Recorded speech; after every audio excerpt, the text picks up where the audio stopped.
Haleluya, segala puji syukur, hormat, kemuliaan dan kebahagiaan Tuhan. Kita bersama-sama beribadah kepada Tuhan karena kemurahan-Nya, karena anugerah-Nya yang maha kuasa, begitu baik dalam kehidupan kita. Mari kita berdoa untuk memulai ibadah kita pada saat malam ini, pada saat hari ini. Kami bersyukur Tuhan, Allah Bapa kami bertata dalam kerajaan surga, Engkau sungguh baik dalam kehidupan kami. Kasih-Mu begitu besar dalam kehidupan kami. Kami mau memberikan hidup kami hanya ke dalam tangan-Mu. Kami memberikan diri kami hanya ke dalam tangan-Mu untuk memuji dan menyembah-Mu sebagai penyembah-penyembah benar di hadapan Engkau ya Tuhan. Kami bersyukur, kami mulai ibadah kami dengan satu nama, di dalam nama Tuhan Yesus Kristus kami berdoa ucap syukur. Haleluya, haleluya, amin. Haleluya saudara-saudara yang terkasih dalam nama Yesus. Haleluya, haleluya.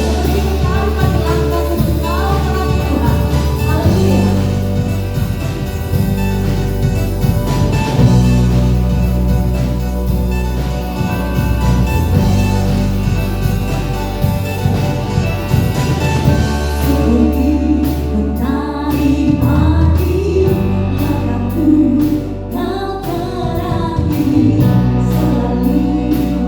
Selalu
ya Tuhan pada malam.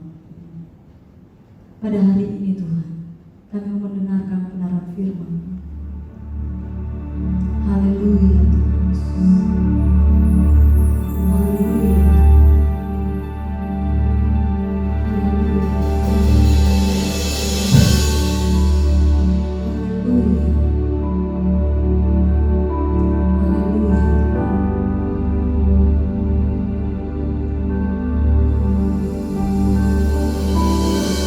Di dalam kesasar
sata biala rabi asa. Ampura rabi kusana rabi anta. Kami datang di hadapan-Mu Tuhan. Kami percaya akan kebenaran firman-Mu di dalam setiap kehidupan kami. Engkau memberkati hamba-Mu yang akan membawakan kebenaran firman-Mu. Biarlah kami semakin bertumbuh di dalam Engkau, semakin berbuah di dalam Engkau. Urapi hamba-Mu, urapi kami semua yang mendengarkan kebenaran firman-Mu. Biarlah kami tetap menjadi anak-Mu yang melaksanakan apa yang menjadi kehendak-Mu, bukan kehendak kami, namun kehendak-Mu yang menjadi di dalam setiap kehidupan kami ya Bapa. Terima kasih Tuhan, jamaah Roh Kudus-Mu di dalam setiap kehidupan kami. Kami akan terus mengingat dan kami akan melangkah dalam pimpinan Roh-Mu saja ya Tuhan. Di dalam nama Tuhan Yesus Kristus kami berdoa ucap syukur. Haleluya, haleluya, amin. Selamat pagi saudara sekalian. Gereja Harvest Hill di Semarang sungguh sangat berbahagia bisa berbicara di tempat ini. Pertama-tama saya mengucapkan terima kasih kepada Tuhan yang memberikan kesempatan ini. Yang kedua, saya bersyukur dan berterima kasih untuk Pendeta Agus Susanto dan istri. Ya, beliau sudah saya lama kenal di IFGF. Ketiga adalah Bapak Daniel Hindarsun dan istri. Saya berterima kasih karena hamba-hamba Tuhan ini telah mendoakan saya dan menguatkan saya dan memberikan kesempatan untuk melayani hari ini. Nah, saudara sekalian, sedikit background dari saya. Saya adalah gembala di gereja IFGF di Melbourne dan saya sudah ada di Melbourne 17 tahun dan sebelumnya saya melayani di gereja IFGF Singapura selama 10 tahun sebagai youth pastor dan associate pastor, saudara. Dan saya sudah berada di dalam denominasi IFGF selama 27 tahun. Dan selama itu saya sudah belajar banyak di bawah bimbingan para apostles dan saya sudah mendapatkan banyak kekuatan dan doa dan dorongan. Dan hari ini biarlah berkat Tuhan melimpah kepada saudara semua di Semarang dan Tuhan memberkati saudara semua. Walaupun ada lawan-lawan kita yaitu iblis dan virus, kita terus berdoa dan dikuatkan di dalam nama Yesus. Terima kasih saudara sekalian. Mari kita mendengarkan firman Tuhan. Amin.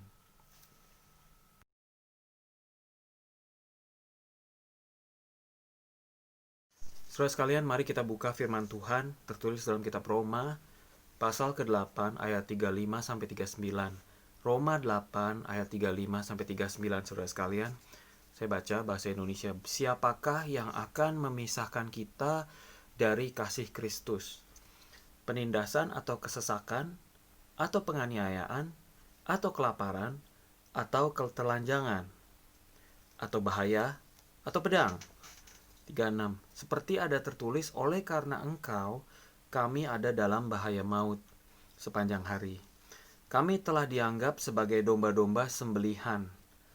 37. Tetapi dalam semuanya itu, kita lebih daripada orang-orang yang menang, atau lebih daripada pemenang, oleh Dia yang telah mengasihi kita.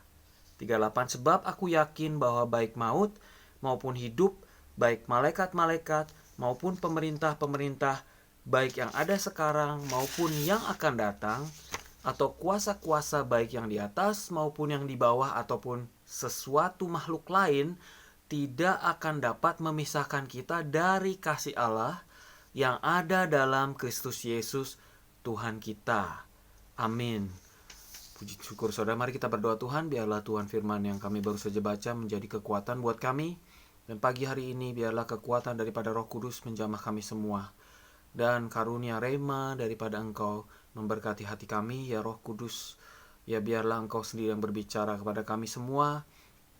Dan biarlah Tuhan keterbatasan manusia boleh ditembus oleh kekuatan Roh Kudus, yang mana akan melakukan segala perkara dengan kemegahan kekuasaannya, sehingga semua orang menjadi kuat, menjadi sembuh dan menjadi pulih di dalam nama Yesus. Terima kasih Tuhan atas firman-Mu dan atas jemaat-Mu yang sangat setia kepada Engkau.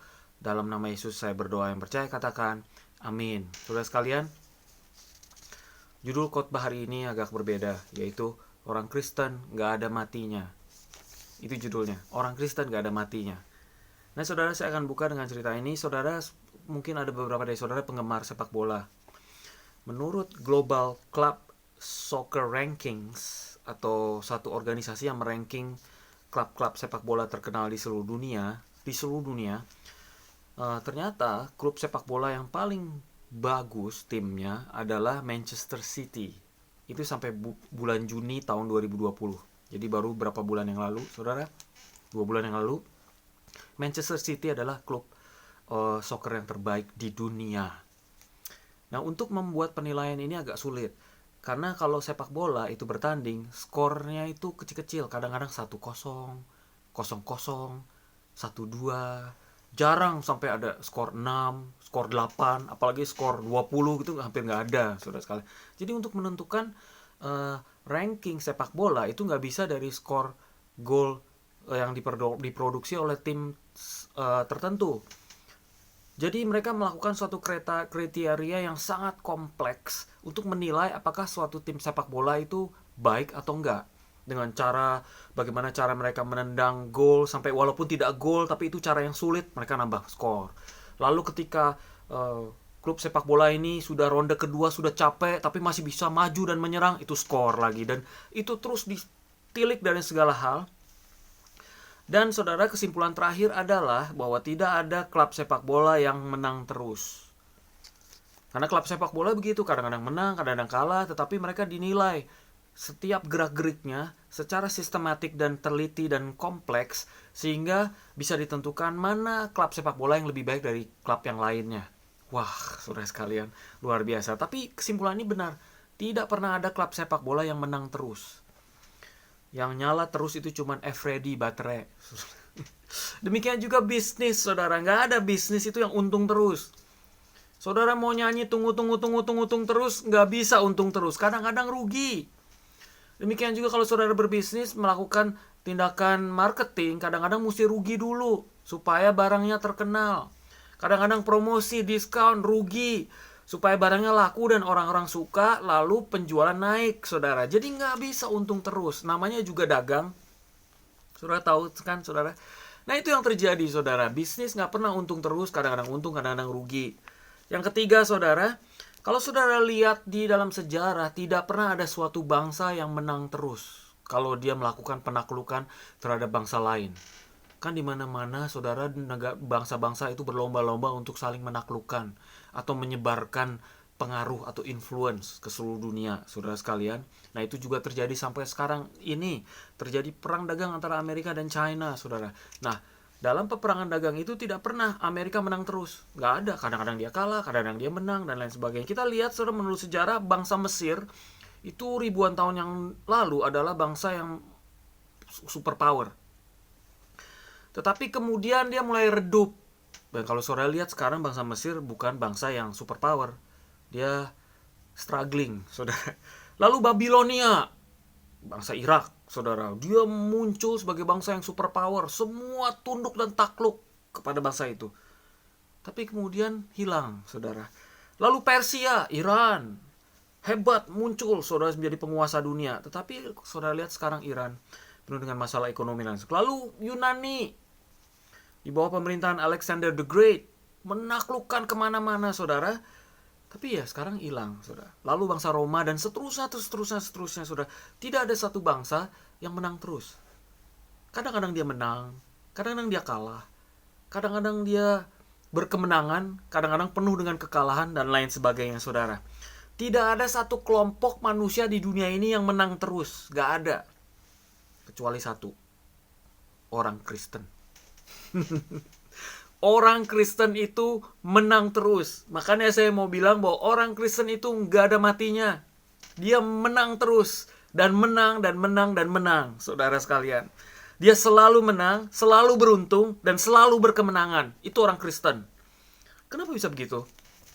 Saya ungkapkan 3 penyebab, saudara. Yang pertama, saudara, karena orang Kristen itu sudah menaklukkan suatu penaklukan yang paling besar dalam sejarah umat manusia. Apa itu, saudara? Orang Kristen berhasil menaklukkan hatinya Tuhan, saudara. Nah, saudara, saya nggak bilang dalam arti bahwa orang Kristen melawan Tuhan dan membuat Tuhan tidak berdaya. Bukan begitu maksudnya, saudara. Dia membuat hati Tuhan itu cair sedemikian rupa sehingga Tuhan itu mengasihi kita dan kita mengasihi Tuhan. Menaklukkan hatinya. Ini dalam arti kata yang positif, saudara sekalian. Nah, saudara sekalian, sebagai contoh, Oke, saya baca dulu ayatnya, saudara. Siapakah yang akan memisahkan kita dari kasih Kristus? Artinya kita dikasih Kristus. Penindasan, atau kesesakan, atau penganiayaan, atau kelaparan, atau ketelanjangan, atau bahaya, atau pedang. Gak ada yang bisa memisahkan kita dari kasih Kristus. Sebab kita adalah umat yang dikasih Dia. Dan kita tuh sudah menaklukkan hatinya. Istilahnya begitu. Nah, contohnya saudara, di dunia ini ada 7 billion manusia. Tapi di antara 7 billion manusia itu, ternyata menurut sejarah, saudara, istri saya memilih saya sebagai sang suami. Nah, saudara, saya harus menaklukkan 7 billion umat manusia yang lain, saudara. Kalau mungkin setengahnya laki-laki, sekitar 3,5 billion laki-laki, untuk memenangkan dan menaklukkan hatinya. Demikian juga, saudara sekalian, saya pun harus menaklukkan hatinya, saudara. Sehingga hatinya itu menerima saya, akhirnya kita menikah. Saya sudah menikah 20 tahun. Dan kita tidak akan pernah akan berpisah, saudara.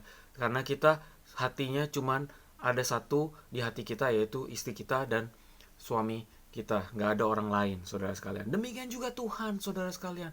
Kita sudah membuat hati Tuhan cair, menaklukkan hatinya, sehingga Dia menerima kita sebagai anaknya, dan Dia mengasihi kita sampai akhir zaman. Sampai kapanpun.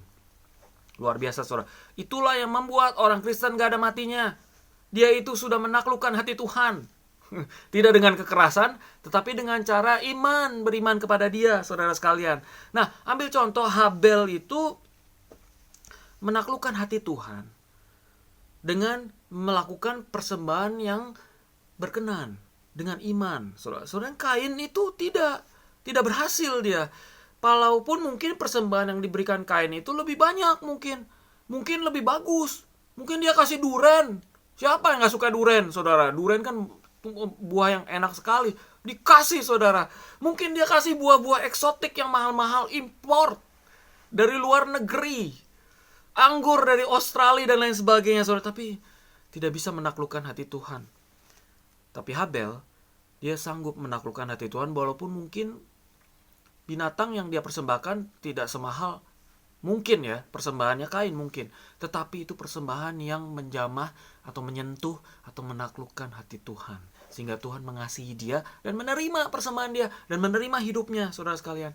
Luar biasa. Itulah yang terjadi dengan orang Kristen. Dia sanggup menaklukkan hati Tuhan, mencairkan hati Tuhan, sehingga dia terima kita, saudara. Yakub, saudara, itu memenangkan hati Tuhan. Ada Alkitab ayat mengatakan Roma 9 ayat 13, Yakub aku kasih tetapi Esau aku benci atau Esau aku tolak. Saudara sekalian, ini artinya adalah Yakub aku pilih tetapi Esau aku tolak. Karena seperti Kain dan Habil, saudara. Yakub itu sanggup mencairkan hati Tuhan. Dia menghargai hak kesulungan, saudara. Hak kesulungan itu apa? Hak untuk melakukan pimpinan rohani, hak untuk diberkati melalui Roh Kudus dari orang tua ke anak, saudara. Dan Yakub menghargai itu, sehingga Tuhan cair hatinya, Tuhan takluk hatinya, dia dalam arti positif, saudara, sehingga dia terima Yakub, sehingga dia menjadi Allah daripada Abraham, Ishak dan Yakub. Seumur hidup orang ingat itu terus, saudara sekalian. Dan sekali Tuhan itu mengasihi kita, Dia tidak akan pernah meninggalkan kita. Dia akan terus mengasihi kita sampai kapanpun juga, kecuali kita murtad dan lain sebagainya, saudara sekalian. Itulah sebabnya, saudara, orang menikah di dalam pernikahan Kristen itu menggambarkan seperti hubungan antara Tuhan dan manusia. Perkawinan Kristen adalah perkawinan yang paling mulia di seluruh dunia ini. Tidak ada perkawinan yang sanggup menyaingi perkawinan Kristen. Ambil contoh, saudara. Saudara ada di depan pendeta, saudara mau menikah, saudara akan melakukan ikrar begini. Kita akan tetap mengasihi dan menjadi satu, walaupun sakit atau sehat, walaupun kaya atau miskin, sampai maut memisahkan kita. Amin. Saudara ingat kan, saudara waktu dulu menikah, lu kan ngomong begitu kan, saudara? Itu cuma ada di dalam perkawinan Kristen. Kalau orang bukan Kristen, yang satu sakit, stroke, jadi lumpuh, dia diceraiin. Karena nggak sanggup memberikan makan, saudara sekalian. Tapi perkawinan Kristen nggak seperti itu. Karena Tuhan juga begitu. Sekali Dia terima kita, saudara, sepanjang umur hidupnya sampai maut pun, kita akan diterima sama Tuhan. Dan bahkan kita akan mendapatkan kekekalan sama Dia, saudara. Luar biasa saudara sekalian. Itulah yang membuat orang Kristen itu tidak mengakui namanya poligami. Gak ada. Karena Tuhan mengasihi kita dan kita mengasihi Tuhan yang satu. Udah, gak ada yang lain. Juga kita gak mengakui cerai. Karena Tuhan juga gak menceraikan umatnya. Kita juga gak mengakui kawin lagi. Gak ada itu. Divorce and remarriage itu gak ada. Gak ada juga perselingkuhan, homoseksualitas, gak ada. Itu cuman ada di perkawinan Kristen, saudara sekalian. Karena Tuhan kita juga berbeda. Itulah sebabnya perkawinan Kristen tuh gak ada matinya. Gak ada matinya. Sampai maut memisahkan baru selesai. Karena di surga nanti gak ada kawin dan mengawinkan, saudara. Itulah yang membuat orang Kristen gak ada matinya. Karena dia sudah menaklukkan hati Tuhan. Dan hati Tuhan sudah cair dan kita diterima oleh Tuhan. Itu yang pertama. Yang kedua, saudara, yang tidak kalah pentingnya. Orang Kristen gak ada matinya karena mereka itu lebih daripada pemenang. Lebih dari pemenang. Ini pemenang segini, ini lebih dari pemenang. Saya bacakan ayatnya, saudara. Seperti ada tertulis, oleh karena engkau kami dalam bahaya maut sepanjang hari, kami telah dianggap sebagai domba-domba sembelihan. Ayat 37. Tetapi dalam semuanya itu kita lebih daripada orang-orang yang menang. Atau lebih daripada pemenang oleh dia. Nah, oleh dia ya. Yang telah mengasihi kita. Ini luar biasa sekali, saudara sekalian. Karena ternyata kita itu menang bukan karena kita melakukan banyak hal. Bukan karena uang. Bukan karena perbuatan baik. Bukan karena saudara itu menyumbang gereja. Atau saudara bikin gedung gereja. Atau saudara menyembuhkan orang sakit. Perbuatan baik, saudara menyumbang dan lain sebagainya. Bukan. Tetapi oleh karena kasih anugerah, saudara sekalian. Efesus 2 ayat 8 dan 9 bilang, sebab karena anugerah lah kita selamat melalui iman. Dan bukan karena perbuatan kita sendiri. Ini adalah karunia daripada Tuhan. Bukan karena perbuatan. Jangan ada orang yang memegahkan diri. Nah, saudara, ini luar biasa. Karena, saudara sekalian, orang Kristen itu menang melawan maut. Bukan karena perbuatannya dia. More than conqueror. Tapi karena Tuhan yang berbuat baik buat dia. Ambil contoh, saudara. Ada lagi juga orang kepercayaan tertentu, saudara, menganggap kalau dia berbuat yang sebaik-baiknya menjadi orang yang baik, maka dia akan naik level. Dia akan mati dan hidup lagi sebagai orang yang lebih baik lagi. Sebagai pendeta misalnya, atau sebagai pertapa, atau lain sebagainya. Sampai dia sempurna, baru dia sampai surga. Tapi kalau dia kurang baik hidupnya, dia akan mati terus hidup lagi jadi binatang. Lalu binatang itu mati, hidup lagi, jadi binatang yang lebih rendah lagi. Kalau misalnya dia gigit orang waktu hidup, saudara. Wah, susah banget. Itu juga gak ada jaminan dia bisa ke surga, saudara sekalian. Dia harus terus melalui lingkaran kehidupan. Mati hidup, beratusan-ratusan kali. Sampai dia akhirnya bisa mengalahkan maut. Saudara, itu juga gak janji deh. Tapi orang Kristen, saudara, dia gak perlu hidup berulang-ulang. Hidup satu kali saja bersama Yesus, maka dia akan mengalahkan maut. Makanya dia akan disebut sebagai lebih dari pemenang. More than conqueror. More than victorious. Luar biasa sekali, saudara. Makanya orang Kristen gak ada matinya. Amin, saudara. Yang kedua, saudara, karena kita dimenangkan oleh Kristus, saudara, kita lebih dari pemenang dalam arti kata, dalam perbuatan kita. Tuhan itu melakukan perkara yang lebih dari apa yang kita lakukan. Nomor satu, contohnya, kita bekerja mungkin sedikit, tapi Tuhan bekerja banyak. Kita melakukan hal yang gampang, yang bisa kita lakukan. Tuhan yang susah-susah. Wah, hebat. Kita bekerja di dalam level kedagingan kita. Tuhan bekerja di dalam level rohani. Itu susah, kita gak bisa, saudara. Kita bekerja dengan iman, Tuhan bekerja dengan mujizat. Hebat banget, saudara. Kita berdoa, Tuhan yang sembuhin, Tuhan yang memberkati, Tuhan yang menolong, Tuhan yang melindungi. Terus semua. Itu lebih dari pemenang loh, saudara. Bayangin, saudara. Saudara berdoa, Tuhan yang lakukan perbuatannya. Lebih dari pemenang. Luar biasa sekali, saudara. Bayangkan dengan orang-orang kepercayaan yang lain, saudara. Mereka berdoa siang dan malam. Tidak terjadi apa-apa. Karena Tuhannya tidak hidup, saudara. Mereka mempersembahkan sesaji siang dan malam. Tambah terus, lebih banyak. Dia jual barang-barang, semua hartanya untuk menyenangkan Tuhan. Tapi Tuhannya tidak berbuat apa-apa, saudara sekalian. Nah, saudara, kita lebih dari pemenang. Karena kita lakukan yang sedikit, Tuhan lakukan yang banyak. Oleh karena itu kita lebih dari pemenang. Orang Kristen memang gak ada matinya, saudara sekalian. Amin. Luar biasa. Berikutnya saudara sekalian, yang kita adalah lebih daripada pemenang. Artinya yang berikutnya adalah orang Kristen gak perlu menjadi penakluk untuk menaklukkan dunia. Orang Kristen gak perlu jadi penakluk untuk menaklukkan dunia, saudara sekalian. Ambil contoh saudara, Paulus itu membawa kekristenan ke Eropa, yaitu wilayah Makedonia. Saudara baca di dalam Kisah Para Rasul, dia orang pertama yang membawa kekristenan ke Eropa, saudara sekalian. Dan 300 tahun kemudian seluruh Eropa menjadi Kristen. Tanpa pertumpahan darah, tanpa menggunakan pedang. Tapi dengan perbuatan baik dan mengasihi. Jadi kita tidak perlu menaklukkan dunia, karena Kristus yang akan menaklukkan itu yang disebut lebih dari pemenang, saudara. Saudara nggak perlu bergumul di dalam daging, karena Tuhan yang akan berjuang buat kita. Amin, saudara. Nah, itu saudara artinya lebih dari pemenang. Sehingga kesimpulan adalah orang Kristen gak ada matinya, karena dia lebih dari pemenang. Dan yang ketiga, saudara, yang tidak kalah pentingnya adalah kita tidak akan pernah dikalahkan. We shall never be conquered. Saudara, ayatnya saya baca ya saudara. Sebab aku yakin baik maut maupun hidup, baik malaikat-malaikat maupun pemerintah-pemerintah, baik yang ada sekarang maupun yang akan datang, atau kuasa-kuasa baik yang di atas maupun yang di bawah, atau segala makhluk lain, tidak akan dapat memisahkan kita dari kasih Allah yang ada dalam Kristus Yesus Tuhan kita. Artinya saudara, kita tidak akan pernah bisa dikalahkan oleh apapun. Alkitab bilang kematian, kehidupan, nggak peduli apapun, kita akan tetap hidup. Nggak ada matinya. Istilahnya begitu saudara. Luar biasa. Saudara sekalian, di dunia ini ada banyak simbol. Nah, saya mau bicara soal simbol matematika, saudara sekalian. Simbol matematika yang pertama kali diciptakan, itu adalah simbol tanda plus. Dibuat oleh seorang namanya Nicole Oresem. Dia tahun 1360, saudara sekalian. Dan saudara, saya sangat bersyukur karena dia yang menciptakannya ini bukan ternyata orang Kristen. Dia seorang ahli teologi dan pendeta namanya Nicole Oresme, menciptakan simbol plus, saudara. Kenapa dia simbol plus? Karena kita tahu saudara, simbol plus itu adalah salib Kristus, cross, plus. Dan salib Kristus itu selalu bikin pertambahan dalam hidup kita. Apapun yang terjadi, mati atau hidup, nambah terus. Plus, gak minus. Sudah luar biasa ya saudara sekalian. Kemudian saya perhatikan tanda silang, cross, yang artinya salib juga, cross.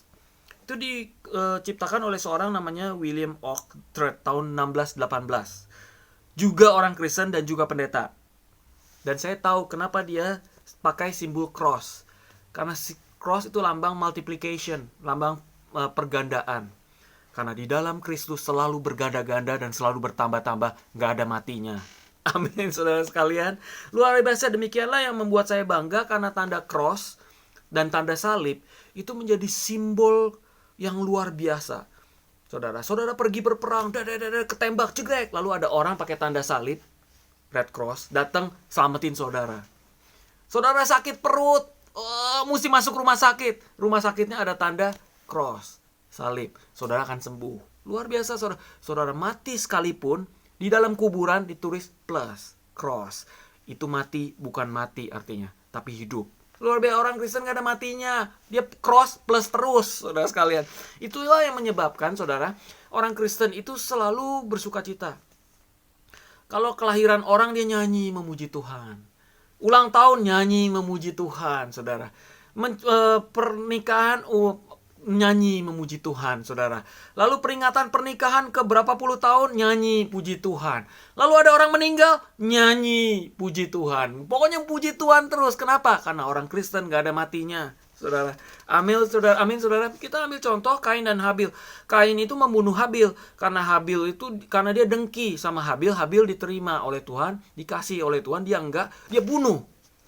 Nah, saudara, apa yang terjadi, saudara? Sudah Habil mati, dia masih tetap hidup karena darahnya berteriak kepada Tuhan. Artinya apa? Dia masih hidup. Karena memang orang Kristen gak ada matinya. Dia mati pun dia hidup. Luar biasa, saudara. Amin, saudara. Yohanes 11 ayat 25-26 bilang, jawab Yesus, akulah kebangkitan dan hidup. Barang siapa percaya kepadaku, ia akan hidup walaupun ia sudah mati. Artinya orang Kristen gak ada matinya. Dan setiap orang yang hidup dan yang percaya kepadaku tidak akan mati selama-lamanya. Percayakah engkau akan hal ini? Kata dia, saudara, luar biasa. Orang Kristen gak ada matinya, saudara. Baru dengar berita. Minggu lalu ada sebuah katedral besar di kota Istanbul namanya Hagia Sophia yang telah menjadi sebuah museum dirubah menjadi sebuah masjid.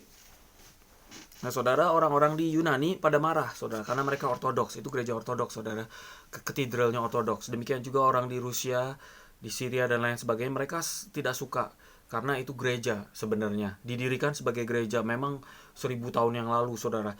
Nah karena tentara Islam masuk ke Turki, mereka mengalahkan dan melakukan pembunuhan dan pembasmian, lalu dirubah menjadi sebuah masjid, lalu dibuat menjadi museum, lalu dibuat menjadi masjid lagi saudara.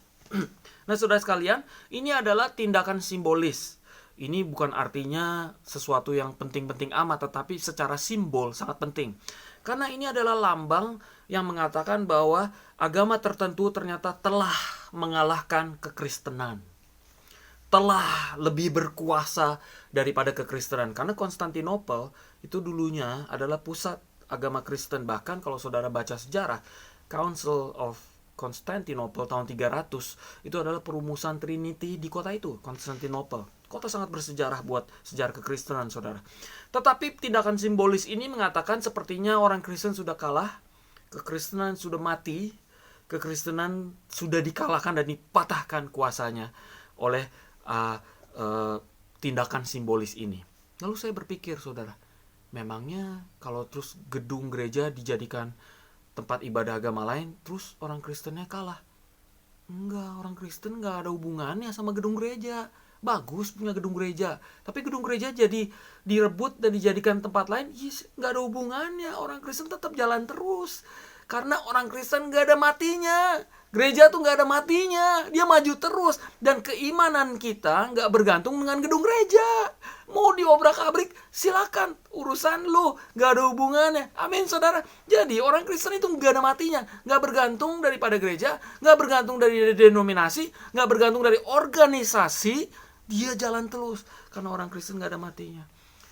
Jadi saudara, sekarang apa kesimpulannya? Kesimpulannya ada beberapa. Yang pertama saudara, kita seyogyanya, selayaknya hidup penuh dengan sukacita. Karena kita seperti orang yang menjadi anggota satu tim sepak bola yang gak pernah kalah. Menang terus. Menang ya menang, kalah juga menang. Gitu saudara. Itulah kita, orang Kristen saudara. Harus terus bersukacita. Karena kita gak pernah kalah. Kedua, kita harus selalu energetik, bersemangat. Harus selalu on fire. Kenapa? Karena kita gak pernah kalah. Yang ketiga, kita harus selalu optimistik. Kenapa? Karena kita gak pernah kalah. Jadi jangan murung-murung, muka pepaya, muka memble. Enggak, karena kita pemenang. Lebih dari pemenang bahkan, saudara sekalian. Yang keempat, kita harus selalu berjuang. Kenapa? Kita menang terus. Yang kelima, saudara, yang harus saudara sadari, satu-satunya waktu kita kalah adalah waktu kita tidak lakukan apa-apa. Tidak berdoa. Jadi gak menang. Tidak melakukan pelayanan. Jadi Tuhan juga gak susah bekerja, saudara sekalian. Walaupun saudara mengandai-andai berpikir bagaimanapun juga, kalau tidak dilakukan sama aja bohong, saudara sekalian. Kan Tuhan yang melakukan pekerjaan baik, saudara, melalui kita. Dan kita melakukan pekerjaan baik melalui kuasa Tuhan. Maka kita harus lakukan sesuatu. Jangan berhenti karena kita menang terus. Kita gak pernah kalah. Amin saudara. Saya sudah berkhotbah selama 26 tahun terakhir.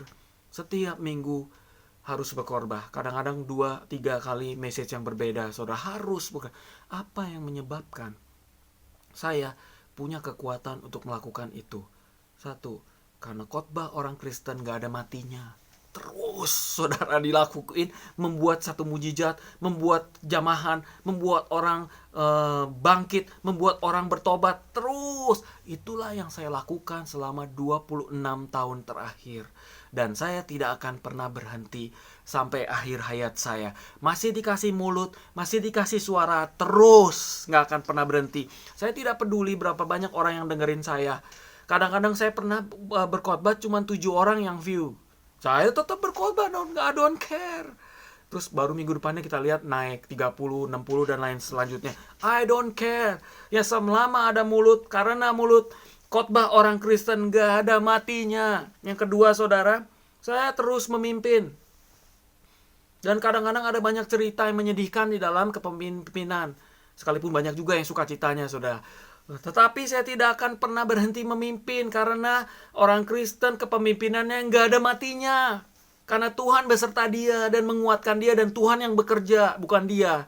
Luar biasa saudara. Jadi saya tidak akan berhenti memimpin. Yang ketiga, saya tidak akan berhenti melakukan counseling.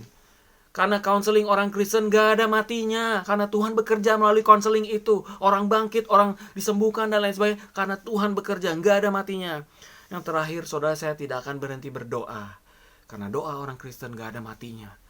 Tuhan bekerja di dalam doa. Mujizat terjadi. Orang sakit disembuhkan karena berdoa. Itulah sebabnya saudara, gereja Tuhan juga gak ada matinya. Hidup terus, jalan terus, dan melayani terus. Sampai akhir zaman. Saya mau membesarkan hati saudara semua. Mungkin saudara lemas gara-gara virus. Jangan biarkan saudara diberhentikan oleh virus. Karena virus mungkin bisa membunuh manusia, tetapi dia tidak sanggup membunuh roh. Oleh karena itu terus, maju terus. Karena orang Kristen gak ada matinya. Mari kita pejamkan mata. Kita berdoa. Tuhan Yesus, terima kasih Tuhan untuk malam ini. Saya bersyukur Tuhan Yesus untuk pagi ini. Engkau berkati dan biarlah firman ini menguatkan kami semua. Dan firman ini menjadi dorongan kepada kami untuk hidup terus penuh sukacita, damai sejahtera dalam melayani Engkau sampai Engkau memanggil kami Tuhan. Bapak, Engkau tahu bahwa orang Kristen gak ada matinya. Dia hidup terus karena Engkau Tuhan. Engkau mengasihi kami dan Engkau menguatkan kami. Tolong kami Tuhan untuk terus fokus kepada Engkau dan terus bersemangat melayani Engkau. Biarlah Tuhan Yesus firman ini memberkati dan menjamah. Bapak, saya berdoa untuk yang sakit. Bapak, dimanapun juga mereka berada. Saat ini juga saat mereka memandang kepada televisi ataupun mobile phones, dimanapun juga. Bapak, saya berdoa dan melalui kuasa Roh Kudus, Engkau sembuhkan. Bukan saya yang menyembuhkan, Engkau yang menyembuhkan. Karena kami mengandalkan kekuatan Engkau. Engkau sembuhkan mereka dimanapun juga mereka, sakit berat, sakit ringan, apapun juga. Engkau jamah, Engkau bangkitkan orang itu dan sembuhkan dalam nama Yesus Tuhan. Saya juga berdoa yang sedang cari pekerjaan atau cari bisnis atau mencari uang, nafkah. Bapa, Engkau yang menguatkan, Engkau berikan hikmat, Engkau yang membuka jalan, Engkau buka pintu, Engkau membuat jalan di mana saat tidak ada jalan. Terima kasih Tuhan, Engkau sendiri bekerja saat ini juga, dimanapun juga mereka mendengar. Saya berdoa yang ketiga, kalau ada yang lelah dalam pelayanan, ada yang mulai mundur, ada yang mulai bersedih karena di dalam pelayanan yang merasa tidak maju. Come on, let's move on. Let's work even more. Karena saya percaya Tuhan menyertai kita dan Tuhan membuat kebangkitan dimanapun juga. Tuhan yang mengamplify, yang membesarkan apa yang kita lakukan. Bukan kita, bukan dengan kekuatan kita, tapi kekuatan Tuhan. Mari bangkit bersama Dia. Haleluya. Terima kasih Tuhan. Saya serahkan Tuhan semuanya ini ke dalam tangan-Mu Tuhan. Terpujilah nama-Mu. Mari saudara, kita terima berkat Tuhan. Kiranya kasih Allah Bapa, karunia Yesus Kristus, penghiburan dan pengurapan dalam kehidupan yang penuh kasih, sukacita, damai sejahtera kuasa Kristus menyertai kita dari sekarang sampai selama-lamanya. Terpujilah Engkau ya Tuhan. Dalam nama Yesus kami berdoa. Yang percaya katakan amin. Haleluya. Saudara sekalian, sampai bertemu kembali. Tuhan memberkati saudara. Jangan ingat selalu saudara, orang Kristen gak ada matinya. Amin. Amin. God bless you. Thank you.